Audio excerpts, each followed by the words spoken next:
He has one corner to go, the 19th and final one around the racetrack. Verstappen is the first driver to take the checkered flag at the end of Q1. Lewis Hamilton goes from at risk to P4, and it's Lawson, Bortoleto, Alonso, Stroll and Colapinto in the drop zone. Big improvement when he needed it for Hulkenberg. He is in 10th position. Lawson takes that risk away, goes to 9th position. Alonso now cuts the beam and goes to 7th place under pressure. Norris improves to 2nd. Gabriel Bortoleto, can he find his way around the final corner and take a step forward when he needs to? Tsunoda goes to 10th. Bortoleto goes to 15th. And now Hadjar is trying to fight back and take the place back, and does so to knock Bortoleto out along with Behrman. And we've got a yellow flag out on the circuit. We've got Lance Stroll backing off as a result, and the checkered flag is out and the yellow flags are out for Kimi Antonelli into the barrier. The red flag flies and he has found himself in the wall at the Nouvelle chicane. He's clipped that inside barrier. Yeah, popped the tyre, hasn't he? So he's done the opposite of Hadjar in free practice. Okay, mate, you okay? I'm sorry. Yeah, I'm sorry. I'm sorry about you okay there? Yeah, I'm sorry. Yeah, he's took the front tyre off the rim and then had no front grip, and that's taken him into the barrier. Very, very unfortunate, but tiny margins on this circuit. Oh, and that's why Verstappen and Hamilton are under investigation. Whoa!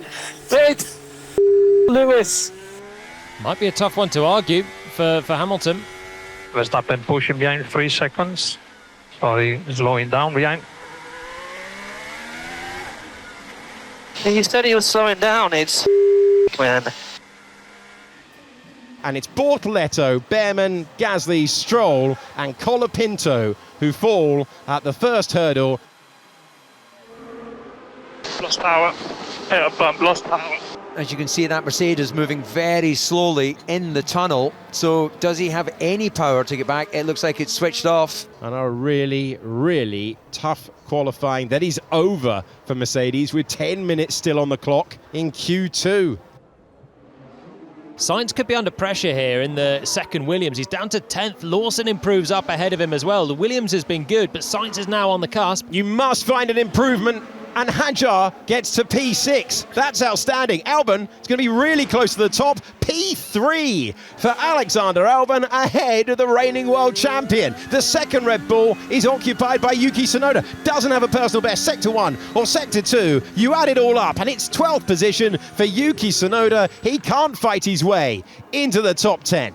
Nor can Sainz. Sainz is done. Sainz, and that is a surprise when he's been in the top 6 for the last 3 Grand Prix in a row. Tsunoda and then Hulkenberg, the third driver, to join Russell, who had a car failure, and Antonelli, who found the barrier at the end of Q1. So Piastri, green in the middle sector at this stage, not as comfortable, but we're very early, first to set a decent time, 10.5. A 10.5 is the time for Lando Norris to beat. Fastest middle sector for the man second in the Formula One World Championship, but first on the timing page, and he's obtained provisional pole next to the Ferraris, with Lewis Hamilton going to third behind the McLarens, and it's over to Charles Leclerc. Personal best sector 1, personal best sector 2, but no purple sectors, no outright fastest at the moment. Can he claw it all back at the end? No, he's got 0.2 of a second to find. McLaren 1-2, Ferrari 3-4. There is still time in this final sector. Tidy enough, small movement of the rear as he came out of Raskas. We've seen him make up so much time in the final sector in the past, but he is behind Charles Leclerc. The driver who finished last year in P6 in the Grand Prix is P4 after the first runs. Lando Norris is 13 points behind in the Drivers' Championship. He was 7 thousandths of a second ahead through the first sector. But Piastri is taking enormous time out of the benchmark that his teammates set. And this is a fully attacking lap from the man from Melbourne, chasing his first ever Monaco pole position. Norris is up, but it's only by 0.2 of a second. An electric lap from Oscar Piastri is going to be some time to beat. It's a 1:10.1. Can Norris claw back the time. It was looking like Piastri in the middle sector, but he takes it back by 1/100th of a second. A mighty scrap between the two McLarens, 1 and 2, with Norris the lead car. Charles Leclerc on the left-hand side of your picture will be going to the extremity of the racetrack, chasing a 4th home pole position. Hamilton seeking to extend the all-time record, and the reigning world champions only 400ths of a second away. This could be one of the closest ever Formula One qualifying sessions. Hamilton's within a 10th of Lando Norris and gaining. Couple of corners to go. Can Hamilton upset the McLarens? Well, he was beautiful as he exited Rascas, maybe a little bit wide through the final corner. Hamilton to the line. Hamilton gets it to 3rd, but there was a massive cheer from the crowd because Charles Leclerc had the fastest middle sector of anyone so far. Can it be more Monaco magic for Charles Leclerc? He's done it! Charles Leclerc takes provisional pole.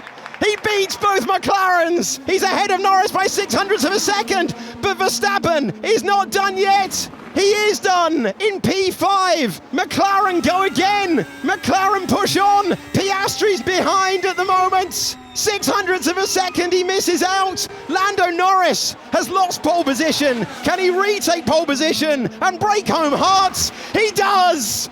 What an extraordinary qualifying hour concluded with Lando Norris on pole position for the first time ever in his Formula One career at the most special circuit when it comes to F1 qualifying. That's pole for Lando in Monaco. Truly, truly magical. What we've just witnessed is a beautiful thing. The trading of the times, the precision of these drivers. In the end, we didn't get to see Verstappen play for that pole. He made a mistake in the middle sector, and that was done. But what a truly beautiful lap from Lando Norris.